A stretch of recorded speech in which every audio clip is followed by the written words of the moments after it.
አሁን ወደ ሳርጀሪ ክፍል ሊገባ ነው። በሁሉ መልካም ነገር ከጎኔ የቆማችሁ ኢትዮጵያውያንና ታላቅ የደግነት ልብ ባለቤቶች ሁሉ አሁን የደረሰን ሰበር ዜና አለ። ሰይፉ በቅርቡ ያርፋል ሲል የተናገረው ግለሰብ በሕግ እንዲጠየቅ ጥሪ ቀረበ። እዚህኛው ጋር ሁለት አይነት መስታወት ነው ያለው ቤቴ ውስጥና እሱ ጋር እንደምታይኝ ያላሰብኩትም ብዙ የታየ ነገርም የለም እውነቱን ለመናገር። ሰላም ጤና ይስጥልን ክቡራን የዩቲዩብ ቻናል ቤተሰቦች እንደምን ከረማችኋል? እንደምን ቆይታችኋል? ዛሬም እንግዲህ በአዳዲስ የሪአክሽን ቪዲዮዎች ወደ እናንተ መጥቻለሁ። ይጠቅማችኋል፣ ያስተምራችኋል፣ ያዝናናችኋል ብዬ ያሰብኳቸውን ነገሮች ወደ እናንተ አቅርቤላችኋለሁ። ሁላችሁም እንደምታዝናኑበትና ጥሩ ነገር እንደምታገኙበት በፍጹም አልጠራጠርም። የደወል ምልክቷን እየነካችሁ የላይክ ምልክቷንና የሰብስክራይብ ምልክቷን እየነካችሁ ሀሳብ አስተያየታችሁን እየሰጣችሁ ቤተሰብ እንድትሆኑ ስል በትህትና ጠይቃችኋለሁ። ሁሉ ነበር ጥፋተኛ ያደረገኝ፣ ግን እኔ ዝም ነበር ያልኩት።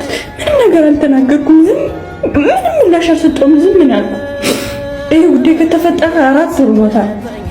4 ወር 5 ወር ነው 4 ወር ነው። እኔ ጉዳይ ከተፈጠረ እንደገና በድጋሚ ለምንድን ነው የምታነሱብኝ? እንዴ ለምንድን ነው? እኮ መኖር ፈልጋለሁ እና እኔ ደግሞ መኖር ፈልጋለሁ። እንዴ ተበደኩኝ እኮ ዝም ያልኩት እኮ መናገር ፈልጌ መናገር በጣም ፈልጋለሁ። መድኃኒዓለም ምን እኔ መናገር ፈልጋለሁ፣ ግን መናገር ስለማልፈልግ ዝም ያልኩት እሱ መድኃኒዓለም ስላለ ነው። እሱ መድኃኒዓለም ስላለ ነው ዝም ያልኩት እንጂ እኮ የተበደልኳት እኔ ነበርኩኝ። ልናገር ካልኩ እኮ የተበደልኩት እኔ ነበርኩኝ። እንደገና በድጋሚ ለምንድን ነው እኔ ስም የሚነሳው? ለምንድን ነው በድጋሚ እኔ ስም የሚነሳው? ለምንድን ነው እኔ ስም በድጋሚ የሚነሳው? ነገ ጉዳይ ባንቺ ነው። ቆይ እኔ ምን ላድርግ ነው የምትሉኝ? እኔ ማተውኝ እኔ እኮ ከማንም ደርሼ አላውቅም። እና ደግሞ እኔ እኮ ነኝ የተበደልኩት። ማርያምን እኔ ነበር የተበደልኩት፣ ግን እንደተበደልኩት ዝም ነበር ያልኩኝ። ዝም ማርያምን ዝም ነው ያልኩኝ። የገዛ ቲክቶክሽ ቢዘጋ እንኳን ቲክቶክ ዝም ነው ያልኩት። እመቤቴን አሁንም ዝም ነው የምለው። መናገር ፈልጋለሁ ግን ዝም ነው የምለው። መናገር የምፈልገው ለመድኃኒዓለም ብቻ። አሁን ወደዚህ መጥቶ ስለነደደኝ ነው። እናቴ ትሙት በጣም ይከፋኝ ከምታስቡት በላይ። እቺ ልጅ እንግዲህ ታቋታላችሁ ብዬ አስባለሁ። የዛሬ 4 ወር 5 ወር አካባቢ የራቁት ቪዲዮ ተይዞብሻል ብለው በጣም ሲያስፈራሯትና ሲዛትባት ገንዘብ ማታመጪ ከሆነ ቪዲዮሽን እንለቅብሻለን ብለው በጣም ሲያስፈራሯት ነበር። እንግዲህ አሁን እንደምታዩት ደግሞ ያን ነገር እየቀሰቀሱባት ቁስሏ ላይ እንግዲህ እንጨት እንደመሰካት ነው መቼም የሚቆጠረው። እንደዚህ አይነት ነገር ማድረግ ያለፈን ነገር የሰውን ሕይወት እያመጡ እንዲያደርጉ፣ እንዲፍጠሩ፣ እንዲጥበሱ፣ እንዲቀቅሉ ማለት በነገራችን ላይ በጣም አሳፋሪና የሚደብርም ነገር ነው። ሲቀጥል ደግሞ የትኞቻችንም ማለት ነው የትኞቻችንም ጻድቅ ሆነን አይደለም። በነገራችን ላይ እኮ ኃጢያታችን እኮ እንደዚህ ቢወጣ እኮ የሚሸት ቢሆን ኖሮ እኮ ማንናችንም ከሰው ፊት ቆመን መሄድ የምንችል አልነበረም። እግዚአብሔር ደብቆልን ነው እንጂ ፈጣሪ ደብቆልን ነው እንጂ ኃጢያታችን ጥፋታችንን። እና አንዳንድ ሰዎች እባካችሁ ሰውን መውቀሳችሁን ትታችሁ የራሳችሁ ህይወት ላይ ፎከስ አድርጉ ማለት ፈልጋለሁ። ሄሎ ጠፋሽ እኮ 3 ቀን ሙሉ ደጋግሜ ስደውል አታነሺም። አልተመቸኝማ። የቱን ነው ፈልጌ ነበር። እናቴ እኮ አረፈች። ለቅሶ ለኔ አትመጪም? ናፍቀሽኛል። አይንችል አይመስለኝም። ባይሆን ስማ፣ ባለፈው ያሳየው ቀሚስ አለ አይደል? አዎ እሱን ቀሚስ ገዝተልኝ ነው። መምጣት ካልቻልክ ደግሞ በሰው ላከው። ኧረ መጣለሁ። መጣው ናፍቀሽኛል። በዛውም አይሻለሁ። ወዴት ነው የምትሄደው? ቲኒጋ እቃ ቀብያት ልመጣ። ዛሬ እኮ ሰልስት ነው። ሰው አንተን ብሎ ነው የሚመጣው። ምን ማለት ነው? እሷ ራሷ አትመጣም? አልቆይም እኮ በቃ ምክንያት ፈጥረ ንገራችሁ። እሺ መጣው። ኢዛና መኖርህ ለማይገባው ሰው በዚህ ልክ አትሁን። እሺ ቆየሁ እኮ ከደረስኩ ስደውል አታንሺም። አትወጪም? አይ ስራ ይዣለሁ። በዛ ላይ ሻወር ልገባ ነው። አሁን መውጣት አልችልም። እሺ ችግር የለም ጨርሺ፣ እጠብቅሻለሁ። አትጠብቀኝ። ፊት ለፊት አረንጓዴ ሱቅ አለ አይደል? ለዛ አስቀምጣው ሂድ። ሌላ ጊዜ ራሴ ደውዬ አገኝሃለሁ።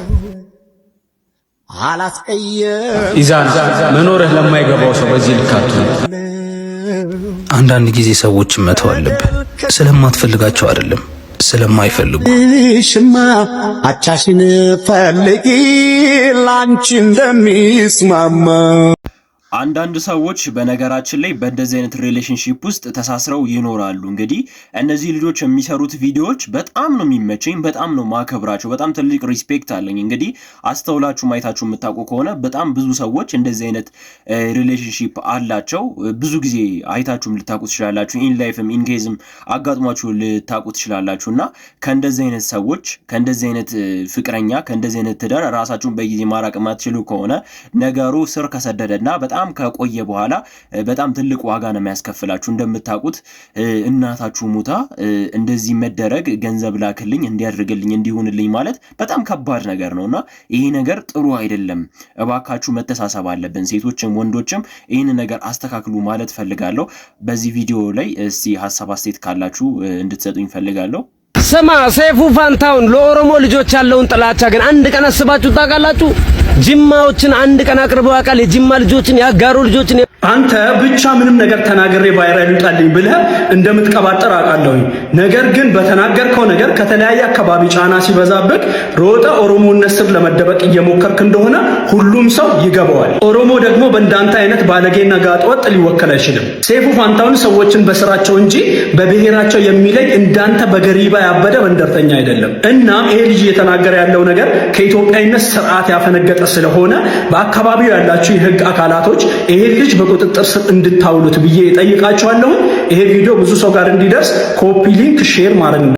በነገራችን ላይ ልጁ ያለውን ነገር በሙሉ በጣም ነው የምስማማበት የምደግፈው። ለምን ይሄ ራማስሊ የሚባለው ልጅ ዘርን ከዘር ብሔርን ከብሔር ፖለቲካን ከፖለቲከኛ ጋር እያመጣ የሚከፋፍል የሚያቧቅስና የሚያባላ ልጅ ነው። በነገራችን ላይ አንዳንድ ሰዎች ምንም ጥቅም ከሌላችሁ እዚህ ሶሻል ሚዲያ ላይ ባትመጡ ባትሰሩ ጥሩ ነው ብዬ አስባለሁ። ለምን ሲሳደብ ለከት የለውም፣ ሰውን ዲስሪስፔክት ሲያደርግ ለከት የለውም። ሃይማኖትን ከሃይማኖት ብሔርን ከብሔር የማይሆንና አልባሌ ነገር በማድረግ ደረጃ ይሄ ልጅ የሚያክለው የለምና ደግሞ እኛ የቀረን ጊዜ ትንሽ ጊዜ ነው። አማራው፣ ትግሬው፣ ኦሮሞው፣ ጉራጌው፣ ስልጤው ሳንባባል ሁላችንም ተደጋግፈን ነው መቀጠል ያለብንና ይሄ ነገር በጣም ነው እኔ ልቤን ያወረደው፣ በጣም ነው የደበረኝ። እናንተ እንዴት ትረዱታላችሁ ይሄንን ሐሳብ? እስቲ ሐሳብ አስተያየታችሁን ስጡኝ። እድሜው ስንት ነው? ሚያዚያ 14 83 ጨርሳለሁ። ሚያዚያ 15 84 ጀምራለሁ። እሷም እያነሳሽ ነው ለካ። ጓደኛ ማሞች ናችሁ? እኔና ወንድሜ። ምን ያህል ጊዜ ሆናችሁ በጓደኝነት? ከ74 ከ73 ጀምሮ ነው የምንተዋወቀው። እንዴ 73 ከአስመራ የመጣሁበት ነው። የምንተዋወቀው ከ60ዎቹ ጀምሮ። ጓደኝነትን የሚያዘልቀው ምንድን ነው ብላችሁ ታስባላችሁ? መቀራረብ፣ መጠያየቅ፣ መተሳሰብ፣ መልካም ነገር መናገር፣ ለሰው መልካም ነገር ማሰብ፣ ይሄ ነው። ይሄን ነገር አድርጌዋለሁ አሳክቼዋለሁ ብለው የሚያወሩለት ነገር አሉት? በወጣትነት እድሜው ሰርተው ያለፉት ነገር? ጤና ጥበቃ የጠቅላይ ግዛት ስራ አስኪያጅ ነበርኩ ኤርትራ። ከዛ መጥቼ አዲስ አበባን ጤና አገልግሎት ያቋቋምኩ ነኝ። እንደገና ደግሞ ጤና ጥበቃ ሚኒስቴር ዋናው መስሪያ ቤት ውስጥ የጤና አገልግሎት ማጠናከሪያ ማዕከል የቡድን ኃላፊ ሁኜ የግል የጤና ድርጅት በአዋጅ እንዲቋቋም ያደረግኩ ነኝ። ለወጣቱ ያሉት መልእክት ሰው አየኝ አላየኝም ሳይሆን እግዚአብሔር ያያል። ፈራ እግዚአብሔርን መመሪያው አድርጎ ህይወቱን እንዲመራ ነው እያንዳንዱ ሰው ነው የምመክረው። በመጨረሻ ከአሰፋ ሻተር ለእናንተ የሚሆን መልእክት አለኝ። ለአንዳንድ ነገር ለታክሲ የሚሆኑትን የአንዳንድ ሺህ ብር ነው በኪሶት ያዙትና በጣም እናመሰግናለን። ትልቅ ምክር ነው። ገሪኛ አሁን አንቺ እንደዚህ ቂጥሽን አፈንድደሽ ፎቶ ተነስተሽ ፖስት አድርገሽ ብትደፈሪ ማን ነው ጥፋተኛ? እንደዚህ ዳሌሽን ቂጥሽን የሚያሳይ ልብስ ጥብቅብቅ ያለ ልብስ እየለበሽ ብትደፈሪ ማን ነው ጥፋተኛ? ይሄስ ምንድን ነው? ደፋሪሽ ነው ጥፋተኛ። አንቺ እንደዚህ ቂጥሽን ብታሳይም ጥፋተኛው ደፋሪ ነው። ደፋሪዎች አለባበስሽን አይተው አይደለም የሚደፍሩሽ። የመነኩሴ ልብስን ብትለብሺ ኒቃብን ብትለብሺ ትደፈሪያለሽ። ትምህርት ቤት ዩኒፎርም ለብሰሽ ትደፈሪያለሽ። ቺቲ ለብሰሽ ከላይ እስከታች ተሸፍነሽ ትደፈሪያለሽ። ጆንያም ብትለብሺ አይቀርልሽም። ኢዳዝንት ማተር። ሬሳ ሆነሽ ተገንዘሽ ራሱ ትደፈሪያለሽ። እዚህ ዓለም ላይ ስሙ ፎሎወሬ ነሽ፣ ፎሎ ታረጊኛለሽ። እስከዛሬ ስለዚህ ነገር ሳወራ ሰምተሽ አታውቂ። አለባበሴን ክሪቲሳይዝ ማድረግ ትችያለሽ። ባይ ዘ ዌይ አትገላለጪ ልትይኝ ትችያለሽ፣ ተሸፈኚ ልትይኝ ትችያለሽ። ካስገድዶ መድፈር ጥቃት ጋር ግን ማገናኘታች። በዛ ላይ አንቺ ሶሻል ሚዲያ ላይ እንደዚህ ዳሌሽንና ቂጥሽን እያሳየሽ እኔን ፓንት ለበሽ ቁምጣ ለበሽ እንደዚህ ለበሽ ልትይኝ አትችይም። ፕራክቲስ what you preach first። መቼም ቢሆን በነገራችን ላይ ማለት ነው እቺ ልጅ የተናገረችው ንግግር ልክ ነው። መቼም ስህተት ሊሆን ይችላል ብዬ አላስብም። ለምን አንድ ወንድ ልጅ አንድ ወይም ደግሞ እንደ እንስሳ የሚያስብ ወንድ አንድን ሴት ልድፈር ካለ ለምን መነኩሴም አትሆንም ሂዶ ይደፍራል። እንግዲህ ባለፈው ጊዜ ቲክቶክ ላይ አይታችሁ ከሆነ ሜቢ ዩቲዩብም ላይ መጥቶላችሁ ሊሆን ይችላል። አንዲትን እንስሳት ለ10 ነው ለ8 ሆነው ደፍረዋት ከዛ ቆራርጠው ጠብሰው በልተዋት ነበር። እንግዲህ ደፍረዋት እንግዲህ ሰው ሆኖ እንግዲህ ከእንስሳ ጋር ጾታዊ ግንኙነት ማድረግ ማለት ምን ያህል ሰው እንደ እንስሳ ቢያስብ ነው። እና ይሄ ነገር በነገራችን ላይ ከአለባበስና ከጋጠ ወጥነት ከስርዓት አልበኝነት ይመጣል ብዬ አላስብም። ስነ ስርዓት በመጀመሪያ ለራስ ነው የሚጠቅመው። አንድ ሴት እዚህ ጋር መጣ ራቁቷን ብትሄድ ልብስ ለብሳ ብትሄድ ራሷን የምታስከብረው የምታስዋርደውም ራሷ ነች በመጀመሪያ ማለት ነው። ሲቀጥል ደግሞ ዋናው ጭንቅላት ላይ ነው። ጭንቅላታችንን ነው ዋና መጀመሪያ ማሳመን ያለብን ብዬ አስባለሁ።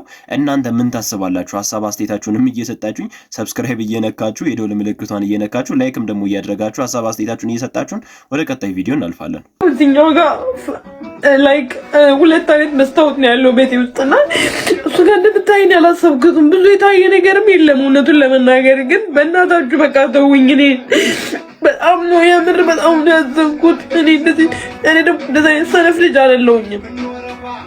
በቃ እሱ ሀገር ነው የምኖረው እና ብዙ ነገር ደካማ ያደርጋቸዋል። እኔ ብቻዬን ነው ያለሁት። የሚያግዙኝ ስራ እንኳን እንቅልፌን ሳልተኛ ነው ስራ ተነስቼ የሚሄደው። ምክንያቱም እህት ወንድም የለኝም እኔ ትልቅ እና በእናታችሁ እኔ አልቅሼ ለምላችሁ ለአሁኑ ማለት ነው እና ምንም ነገር እንዳታረጉ ዩቱበር ሁሉ ምን ታግዙ ነው ለአሁኑ በሙሉ ባልታረኩት እኔ ምንም አውቄ ያጠፋሁት ነገር የለም ከዚህ በፊት እውነቱን ለመናገር ግን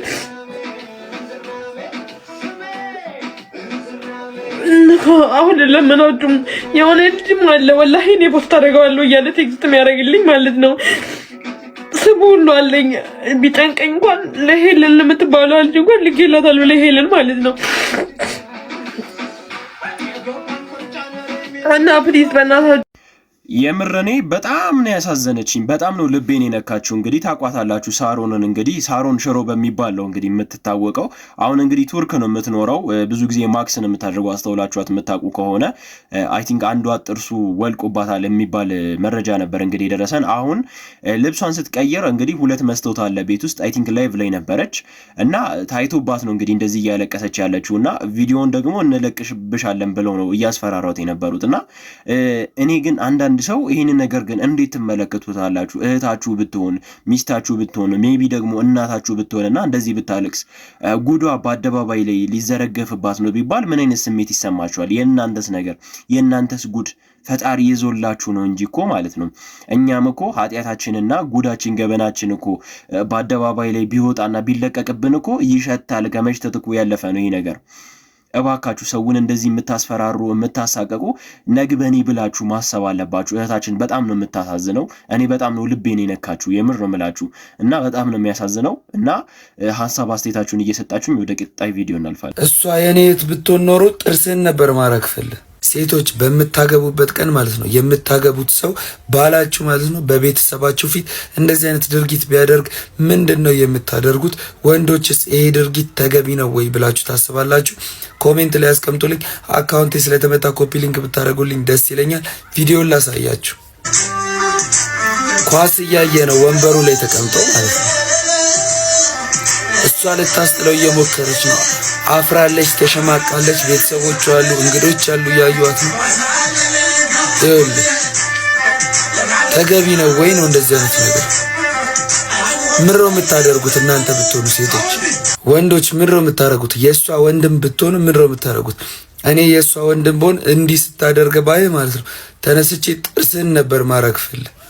እንደዚህ ዘመን ወጣት እንደውም የፈረደበት የለም። ወጣቱ ለብር ብሎ ራቆቱን ራቁቷን ተንቀጠቀጠች፣ ለብር ብሎ እንዲያረገ ይሄው ሱሰኛ ይቀየር ምናምን። እሺ አስተያየት ተቀበል። አሁን ብዙ ቂጡንም ያወዛውዝ የለም ቲክቶክ ላይ እንደውም ብዙ ሰው ቁም ነገረኛ እየሆነ ነው።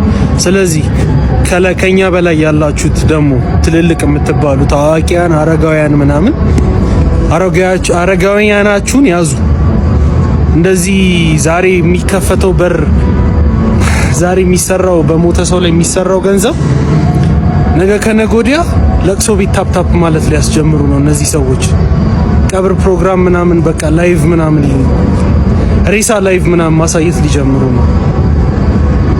በጣም ሊታሰብበት ይገባል እንዴ! የላይኛው ትውልድ የታችኛውን ለመሳደብ ለመናገር በጣም ፈጣን ነው፣ ግን ከላይ ወደ ታች እንዴ! ጅልም እኮ ያድጋል፣ ጅልም ያረጃል። እድሜ ከሰጠው እድሜ ከፈጣሪ ነው። ሞኝም ያረጃል ከፈጣሪ ነው። ምንም ችግር የለውም። ስለዚህ ስነ ስርዓት አስይዙልን። አይደረግም። የሰራችሁ ስራ በጣም ነውር ነው። አይደረግም። የዛሬን አያሳድረኝ ነው ማለት አይደረግም። የቤተሰብ ጉዳይ ስጨርስ በቃ የምትፖስተው ስታጣ በሰው ሀዘን ላይ እንደዚህ ምናምን መልክ ተሰርቶ አድቡ። ወጣቱ ሲሻሻል አረጋውያን ደግሞ አድቡ። እውነት እኮ ነው። የምር ነው የምላችሁ። እውነት እኮ ነው። እንዴት ወጣቱ በነገራችን ላይ ብዙ ነገር ተብሎ የሰውን ለቅሶ ላይ የሰው ቁስል ላይ ተረማምዶ እኮ አይደለም። እንዴት ግን ያስችላችኋል? አንዳንድ ሰዎች ጓደኛችሁ ላይ ለዩቲዩብ መሸቀያ ብላችሁ እንግዲህ በጣም ተወዳጁ በጣም የምናከብረው አዝናኛችን ቀልድን በቁም ነገር አንድ ላይ የሚያቀርብን ነፃነት ወርቅነህን የመሰለ እንደ ሀገር የሚወደድ እንደ ሀገር የሚፈቀረን ግለሰብ እንደዚህ ሚዲያ ላይ አምጥቶ ለዩቲዩብ መሸቀያ ተብሎ ግን እንደዚህ ነገር ማድረግ አይከብድም? ወጣቱ እኮ ምንም ፋውል አይሰራም። ወጣቱ እኮ ፋውል ቢሰራ በነገራችን ላይ በራሱ ነገር በራሱ አካል በራሱ ሰውነት ነው። በሰው ነገር ላይ እንደዚህ አይነት ነገር አያደርግም። ገነት ንጋቱ በጣም ነው የምታሳፍሪው። በጣም ነው የሚደብረው እየሰራች ያለሽው ነገር እያደረግሽው ነገር ያለሽው ነገር መቼም ይሄ ብር እኔ ይባረክልሻል ብዬ አላስብም። በጣም ብልግና ነው። በጣም ነው የደበረኝ። እናንተ ይሄ ነገር ልክ ነው ብላችሁ ታስባላችሁ? እንደዚህ አይነት ነገር ማድረግ ድርጊቷ ጥሩ ነው ብላችሁ ታስባላችሁ? በነገራችን ላይ ይቅርታ መጠየቅ ያለባት ለቤተሰቦቹ ነው እንጂ ህዝቡ ይህን ያህል ይቅርታ ያስፈልገዋል ብዬ አላስብም። ሀሳብ አስተያየታችሁን ኮሜንት ላይ ጻፉልኝ። ሰብስክራይብ እና የደወል ምልክቷን መንካት ላይኳንም ደግሞ መጫን እንዳትረሱ። ወደ ቀጣይ ቪዲዮ እናልፋለን። ዩቲናስ እናርጅሽን ፐርሰናል ችግር ካለ የዩቲን ፓርት አልጠራጠርም። እኔም ፐርሰናል ችግር ያለባት ይመስለኛል። ግን ናቱዬ ከሷ ከሳቀችው ይልቅ እነዚህ የደበደቡ ሰዎች ያንገላቱ ሰዎች የበለጠ የግል ችግር ያለባቸው አይመስልም? ዩቲ ጀስት አንድ ቲክቶከር ናት። እሷን ብቻ መርጠ መውቀስ የለብን። ቲክቶክ ደግሞ በቃ ቲክቶክ ነው። የሆነ የሚሰራበት ቪዲዮ ካገኘ የሚሳቅበት ቪዲዮ ካገኘ ምናምን ትስቃለህ፣ ትሰራለህ። ያው ቀሉ ነው። አንተ ግን የሰራው ስራ የሚደነቅ ነው በእውነቱ። ይመችህ። አንድ ስቴፕ ከፍ አድርጓል ጠረባው ከመሬት። አህያውን ፈርቶ ዳውላውን ማለት የዚህኔ ነው። በነገራችን ላይ እንግዲህ እንደምታውቁት አይሾ ስፒድ ኢትዮጵያ የመጣ ጊዜ ጸጉር ቆራጩ ባርበር ናቲ ቆርጣለሁ ብሎ ሊያናገረው ሲሄድ በጣም እንደ ውሻ አንጠልጥሎት ፖሊሶቹ ወርውሮት ምናምን ነገር ነበረና ከዛም የበለጠ ደግሞ ዩቲናስ እንግዲህ ላይቭ ላይ ስታወራ የሱ ይደብራል፣ ትንሽ ዲስሪስፔክት አደረጉት አናናቁት ምናምን ነገር ብላ ስትናገር መጥቶ የ6 ደቂቃ ቪዲዮ በዜማ አድርጎ ምናምን ነገር ሲሰራ ነበረ። እኔ በነገራችን ላይ አህያውን ፈርቶ ዳውላውን የሚባለው ነገር ተዝሚያኝ ሁሌ የዚህን እኮ ነው። ፖሊሶቹን እንደመናገር ሚመሮቹን ለምንድነው የሰራችሁብኝ ብሎ እንደመናገር ምንም ያላጠፋን ሰው ለአንተ ዲፌንድ ያደረገልህን ሰው መጥቶ እንደዚህ ነው ማለት በጣም ነው የሚያሳፍረው። አንዳንድ ጊዜ ከቀልባችን ሆነን ነው ቪዲዮ መስራት ያለብን። አንተም እይታለህ ነገ ትልቅ ቦታ ትደርሳለህ እና እንደዚህ የምትናገረውንም የማትናገረውንም ሰው መምረጥ አለብህ ብዬ አስባለሁ። በጣም ነው የሚደብር። አሁን ወደ ሳርጀሪ ክፍል ሊገባ ነው። በሁሉ መልካም ነገር ከጎኔ የቆማችሁ ኢትዮጵያውያንና ታላቅ የደግነት ልብ ባለቤቶች ሁሉ ምስጋናዬ ከልብ ነው። በተለይም በክብርት ካንቲባ ወይዘሮ አዳነች አቤቤ አስተባባሪነት ኤምኤንአርሲ ሮው ማቴሪያል ኤክስፖርት ኤንድ ኢምፖርት ፒኤልሲ ላደረጉልን ከፍተኛ ድጋፍ በእጅጉ እናመሰግናለን። ሁላችሁም ክብርት ካንቲባ ወይዘሮ አዳነች አቤቤን እንድታመሰግኑልኝ ይጠይቃለሁ። ስማችሁ እዚህ ያልተጠቀሰ የጭንቅ ቀን ወዳጆቼ ሕክምናዬን እንደጨረስኩ በታላቅ ምስጋና ፕሮግራም እንደምንገናኝ እምነቴ ሙሉ ነው። ደጉ የአገሬ ሕዝብ አሁንም በጸሎታችሁ አትርሱኝ። አመሰግናለሁ። ወንድ ልጅ ሆነ ቁርጥ ስጋ ካልወደድክ ወይ ቱርክ ሄደ ጾታን አስቀይረሃል ወይ ደግሞ ያ ነገር ነህ እንጂ ሰው ወንድነት አይፈታተንህም ወይ? ከሷ እኩል መረቅ ያለው ጥብስ ለኔም ጥርሴን እንዳያመኝ ስትል ቅንድብህን ስታበጥረልህ አመድ ካሌለህ አበድርኝ ይሻላል። ማርያምን ወንድ ልጅ እየመተረ ሲሰጥ እስቲ እቺን ሞክሪያት ሲል ነው እንዴ? አይፈታተንህም ወይ ወንድነት? እግዚአብሔርን በቃ አለው እኮ በቃ ከቁርጥ ጋር እኮ አብለው ግርማ አለው። ግርማ ቢስ ቀንጨራ የሰው ቀንጨራ።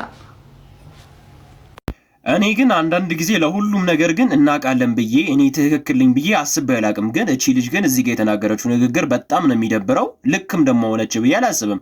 ለምን ሁሉም ሰው የራሱ የሚደብረው ነገርና የሆነ ትራማ አለበት እኮ ሁሉም ሰው። በነገራችን ላይ ያውን በበኩሌ ጥሬ ስጋ ምናምን ነገር የመብላት ፍላጎትም የለኝም፣ አይመቸኝም፣ አልወድምም። ለምን ስበላ ያመኛል። አብዛኞቹ ሰዎች በዙሪያዎቼ ላይ ያሉም ጓደኞቼ አይበሉም። ሴት ስለሆነ ነው ወይስ ደግሞ እሷ ልትናገር የፈለገችውን ነገር ወይስ ጌይ ስለሆነ ነው? ይደብራል እኮ አንዳንድ ጊዜ እንኳን ለሁሉም ነገር ልክ ነን ለሁሉም ነገር አዋቂ ነን ብለን መናገር የለብንም። ሰው የፈለገውን ነገር ማድረግ የፈለገውን ነገር መብላት አለበት። አሁን እኔ በበኩሌ ዶሮ አልወድም፣ ዶሮ አልበላም። እሺ ታዲያ ምን ሆኜ ነው? ሴት ሆኜ ነው? አንዳንድ ጊዜ እንኳን እናገናዝብ። የመጣልን ነገር በሙሉ አይነገርም። ሽንት ቤት እኮ አይደለም ሶሻል ሚዲያ ነው አይደል እንዴ? ቆፍጠን በሉ። አንዳንድ ጊዜ ለምታወሩትም ነገር ዕውቀት ይኖራችሁ። የምር ያስጣላል አንዳንዴ ለሁሉም ነገር አዋቂ ነን ለሁሉም ነገር ኤክስፐርት ነን ማለት። አባ አባ አባ አባ አባ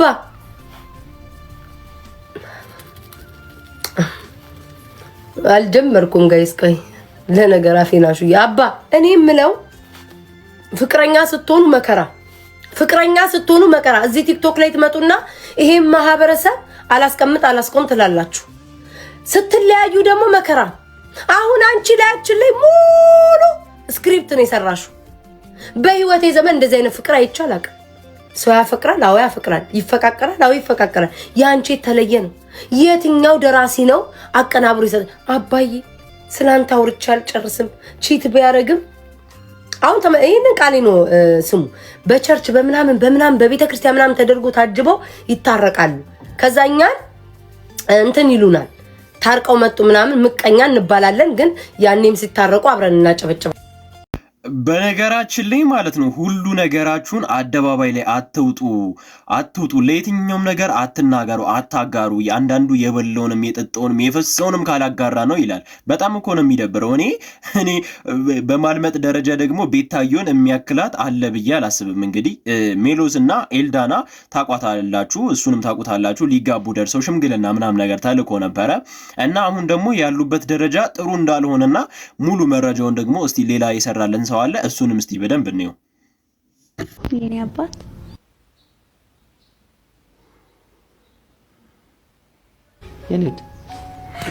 የተላጠ ሙዝና ሚዲያ ላይ የወጣ ትዳር አይበረክትም። የተላጠ ሙዝ ላጥከው ተበላሸ፣ በቃ 2 ቀን 3 ቀን አይቆይም። ሚዲያ ላይ ትዳራችሁ የምታወጡ ሰዎች ያው እንግዲህ ተለያይተዋል ለማለት ፈልጌ ነው።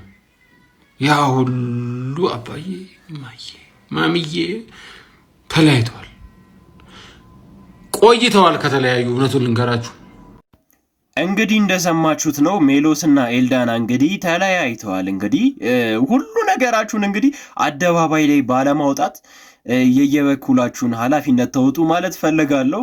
በጣም ነው የሚያሳፍረው፣ በጣም ነው የሚያሳዝነው፣ ይደብራል የምር። ፍቅር አለኝ ለምሳሌዎች ገና እንደተገናኘን እረፍ ያልኩበት ሰው ግን ሰላም አግኝቻለሁ።